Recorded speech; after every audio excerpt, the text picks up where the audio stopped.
Yes, everybody, welcome back to the channel. Today we are talking about Alejandro Garnacho. And if we look back across the whole of 2023, Garnacho has a hell of a lot to be positive about. We haven't been given a hell of a lot to smile about in the last 12 months. The Carling Cup win, Carling Cup, wow, showing my age there. The EFL Cup win aside. But I think Garnacho's emergence has been a very much a shining light across the entire 12 months, and his development on the pitch has been a bright spark. Early last season, he was criticised for lateness and attitude problems, yet the last 365 days, there hasn't been a sniff of that. There has been only obvious individual development. I think right now is the time for us to look at some of the recent performances and his development as a player as we step into the new year, and maybe even sort of project where we think he might be in another year's time.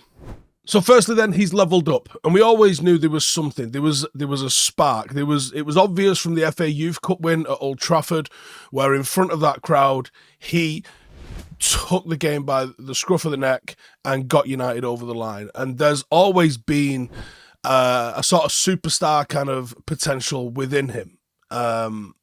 It's sometimes difficult to get a grasp of until a young player has proven himself amongst adults and across a few different games in a few different sort of scenarios.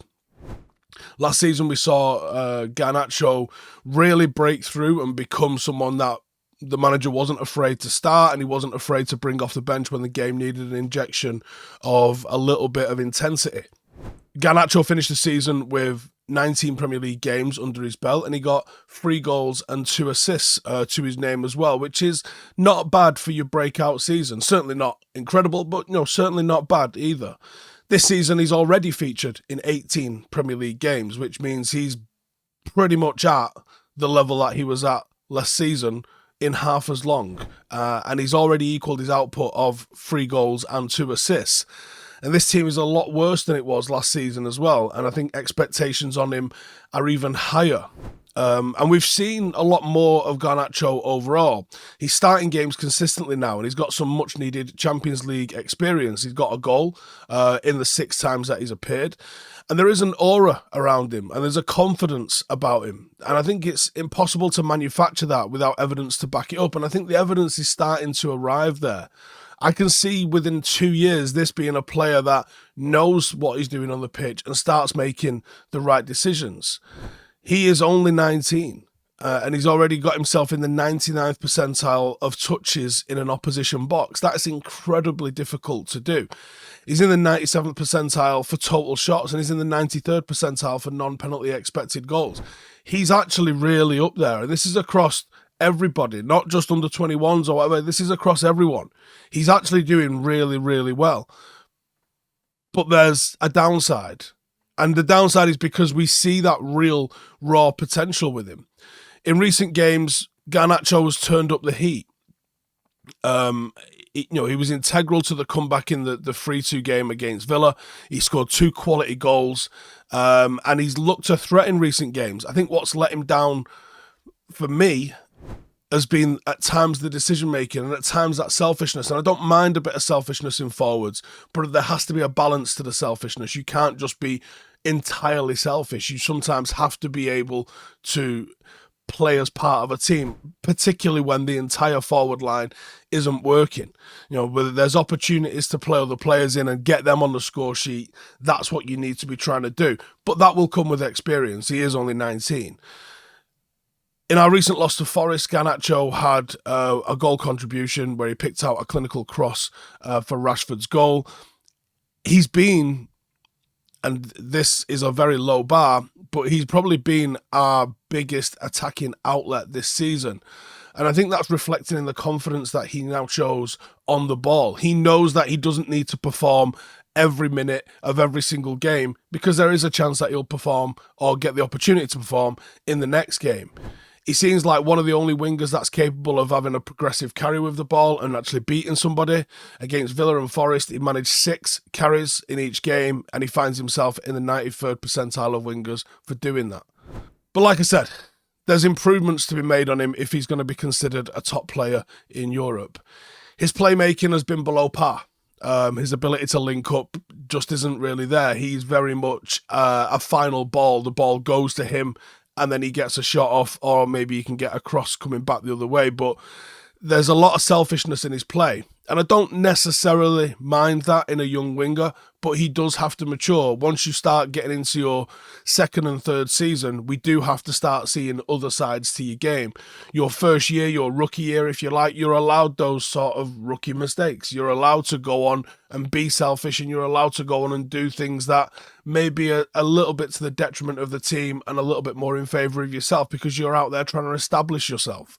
Once you become an established member of the team, which is basically on the cusp of now we need to start seeing you performing for the team. The expectations change. I think it's nice that he's been able to get himself some goals, but the lack of service that he provides for others has been damning. And Garnacho's had a real lack of passes, even when he's been in excellent positions, going to the likes of Højlund in the centre of the pitch.